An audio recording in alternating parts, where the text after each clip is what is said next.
तो लीजिए प्यारे विद्यार्थियों, स्वागत है आप सबका एक और धमाकेदार वीडियो में। प्यारे विद्यार्थियों, देखो आज हम यहाँ पर बोर्ड परीक्षा 2026 कक्षा 10वीं हिंदी विषय के पेपर के लिए संपूर्ण ग्रामर का सॉल्यूशन जानने वाले हैं। जी हाँ प्यारे विद्यार्थियों, आप लोग इस वीडियो को बिल्कुल ध्यान से देखना और अंत तक देख कर जाना, क्योंकि देखो आज मैं यहाँ पर आपको पूरी डिटेल से ग्रामर बताऊंगा कि आपके पेपर में ग्रामर कौन कौन सी छापी गई है, कहाँ कहाँ से छापी गई है, सब कुछ प्यारे विद्यार्थियों आपको इसी वीडियो में देखने को मिलेगा।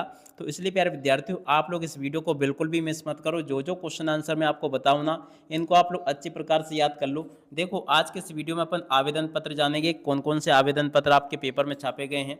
जीवन परिचय अपन जानेंगे, रस समझेंगे, रस कौन कौन से आएंगे। इसके अलावा देखो छंद पढ़ेंगे, और उसके अलावा देखो अलंकार देखेंगे, और उसके बाद में देखो निबंध भी देखेंगे, ठीक है। और उसके बाद में देखो संदर्भ प्रसंग व्याख्या तो मैंने आपको पहले बता दी थी, यहाँ पे भी मैं आपको बता दूंगा कौन कौन से पार्टों में से ये आएगी। तो देखो सबसे पहले आपको आवेदन पत्र के ऊपर ध्यान देना है। तो देखो पहला आवेदन पत्र प्यारे विद्यार्थियों ये लिखा है, देख सकते हो आप लोग, स्थानांतरण प्रमाण पत्र प्राप्त करने तो आवेदन पत्र 100% प्यारे विद्यार्थियों आपके पेपर में परीक्षा में ये आवेदन पत्र पूछा जाएगा। आप लोग इस आवेदन पत्र को अच्छे से देख लो और पूरा का पूरा प्यारे विद्यार्थियों अच्छे से इसको समझ लो। 100% माने कि 100% पूरा का पूरा पेपर आपका परीक्षा में इसी में से बनकर आएगा। अगर प्यारे विद्यार्थियों आप लोग इस पीडीएफ को खरीदना चाहते हो ना, तो लिंक डिस्क्रिप्शन बॉक्स में दे रखी है हमारे ऐप की, वहाँ पर जाओ और आप लोग इसको खरीद लो, ठीक है। अब अगला क्वेश्चन प्यारे विद्यार्थियों पढ़ते क्या दे रखा है, ध्वनि विस्तारक यंत्रों पर रोक लगवाने हेतु आवेदन पत्र। जी हाँ प्यारे विद्यार्थियों, ध्वनि विस्तारक यंत्रों पर रोक लगवाने हेतु आवेदन पत्र आपके पेपर में 100% आता है। और यहाँ पर जो आपको मैं बता रहा हूँ ना, एकदम बिल्कुल सिंपल है, देख सकते हो इस प्रकार से आपको लिखकर आना होगा। ये पूरा का पूरा प्यारे विद्यार्थियों आपको मैंने बता दिया, ठीक है।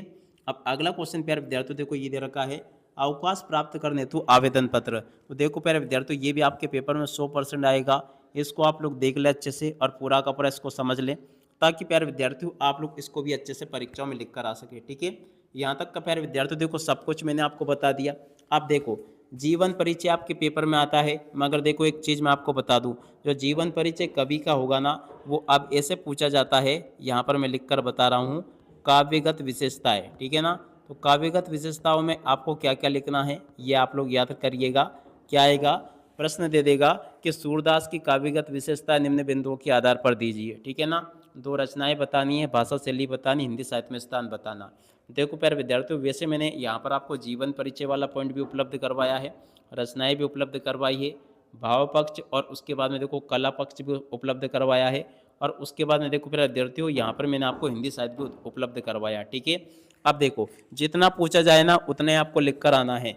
दो रचनाएं पूछी तो दो रचनाएं लिखना, भाव पक्ष पूछा तो भाव पक्ष लिखना, कला पक्ष पूछा तो कला पक्ष लिखना, और हिंदी साहित्य में स्थान पूछा तो हिंदी साहित्य में स्थान लिख कर आना है, ठीक है।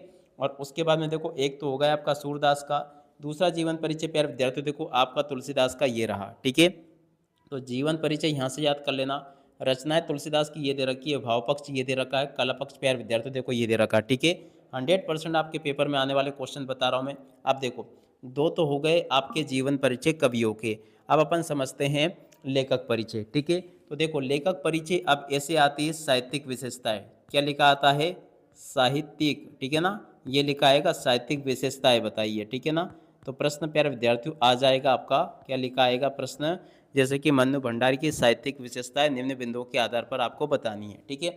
आप देखो मन्नू भंडारी की साहित्यिक विशेषताएं कैसे पूरी करोगे, जीवन परिचय वाला पॉइंट ये लिखा है, रचना ये लिखी है, भाषा प्यारे विद्यार्थियों ये दे रखी है, शैली आपके लिए ये दे रखी है, और उसके बाद में देखो हिंदी साहित्य में स्थान ये लिखा है, इसको याद कर लेना।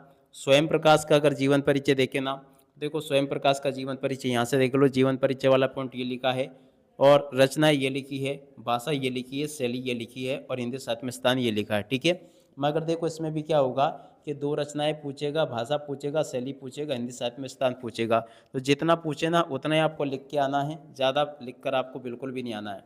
अब देखो प्यारे विद्यार्थियों अपन रस वाले टॉपिक को समझ लेते हैं कि रस वाले टॉपिक में से आपसे क्या क्या क्वेश्चन पूछे जाएंगे, ठीक है।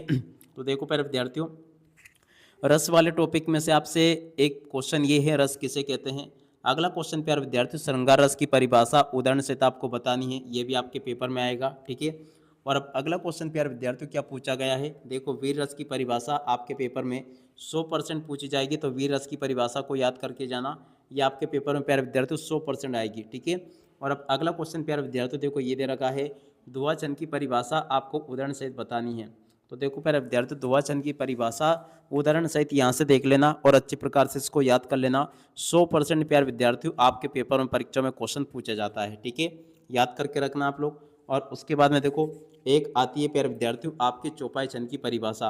प्यारे विद्यार्थियों देखो मैंने पेपर को देख लिया है, मैं आपको सीधी बात बताऊँ ना, पेपर देख लिया, उस पेपर में एक तो चौपाई छंद की परिभाषा प्रश्न में छप चुकी है, और उसके अलावा देखो प्यारे विद्यार्थियों एक आपकी द्विवचन की परिभाषा छप चुकी है। इन दोनों को याद कर लेना। अगर आप लोग 2-2 नंबर पक्के करना चाहते हो तो ये आपके पेपर में छप चुकी है, आपको देखो मैं बिल्कुल खोलकर बता रहा हूँ, ठीक है ना। तो इनको बिल्कुल भी मिस मत करना, जो मैंने बताया 100% आपके पेपर में छप चुका है। अगला यहाँ से देख लीजिएगा अलंकार। अब देखो अलंकारों में पहला क्वेश्चन, मानवीकरण अलंकार की परिभाषा आपको बतानी है। तो देखो प्यारे विद्यार्थियों मानवीकरण अलंकार की परिभाषा यहाँ से देख लेना। पुनरुक्ति प्रकाश अलंकार की परिभाषा को यहाँ से देख लेना। ये भी आपके पेपर में, परीक्षाओं में प्यारे विद्यार्थियों 100% पूछी जाएगी, ठीक है। अगला क्वेश्चन प्यारे विद्यार्थियों पूछा है अतिशयोक्ति अलंकार की परिभाषा बताइए। तो देखो प्यारे विद्यार्थियों अतिशयोक्ति अलंकार की परिभाषा को यहाँ से देख कर लिख दो। ये आपके पेपर में 100% क्वेश्चन पूछा जाएगा। 100% यानी कि 100% आपके पेपर में क्वेश्चन छप चुका है, ठीक है। तो इसको यहाँ से अच्छे से याद कर लो और पूरा का पूरा नोट कर लो। और अब अगला क्वेश्चन प्यारे विद्यार्थियों देखो अन्योक्ति अलंकार की परिभाषा। अन्योक्ति अलंकार की परिभाषा भी प्यारे विद्यार्थियों आपके पेपर में, परीक्षाओं में छप चुकी है। इसको आप लोग अच्छे से देख लो और पूरा का पूरा प्यारे विद्यार्थियों आप लोग इसको अच्छे से याद भी कर लो, ठीक है। और अब अगला क्वेश्चन प्यारे विद्यार्थियों पढ़ते हैं क्या दे रखा है। यहाँ पर दे रखा है, देख सकते हो यहाँ तक कि जो क्वेश्चन मैंने आपको बताया ना, इनको आप लोग अच्छी प्रकार से देख के जाना। अलंकारों में आपको कौन कौन से अलंकार करने हैं, मानवीकरण, पुनरुक्ति प्रकाश, और उसके बाद में देखो अतिशयोक्ति और अन्योक्ति, ठीक है। और प्यारे विद्यार्थियों देखो अगला जो वीडियो होगा ना, आपके सारे के सारे जो वस्तुनिष्ठ प्रश्न है ना उनके ऊपर होगा। और प्यारे विद्यार्थियों अगर आप लोग इस पीडीएफ को पाना चाहते हो ना, तो लिंक डिस्क्रिप्शन बॉक्स में दे रखी है, उसके ऊपर क्लिक करके आप लोग इसे खरीद ले। अब इसी के साथ में इस वीडियो को यहीं पर पूरा करते हैं। नमस्कार, जय हिंद, जय भारत।